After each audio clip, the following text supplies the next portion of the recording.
खबर शामिल करते हैं कोटली सतिया से। वगल में 14 अगस्त की तकरीब अजीमुशान तरीके से मनाई गई।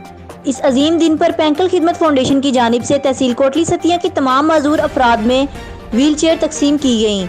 इस मौके पर director Painkal Khidmat foundation Sarmad Ijaz Satti, general secretary Ijaz Shaheen Satti, assistant commissioner Kotli Satiya, उम्मीदवार तहसील नाजिम, कैप्टन रिटायर्ड तारिक महमूद सत्ती, पाकिस्तान के मायानाज शायर शहबाज गुल और कोटा के मायानाज शायर Ahmad Faraz Satti, Tariq Aziz Satti, president all private school college रहनुमा Pakistan Tehreek Insaf Asad Rashid Satti, Nabeel Satti, Kausar union of journalist के chairman Risalat Ali Chishti, press club Kotli Sattian से तैयबा नाज काजमी, शमसुल कमर, वेलफेयर कोटली सतिया के तमाम टीम और बड़ी तादाद में तहसील कोटली सतिया की आवाम शामिल थी।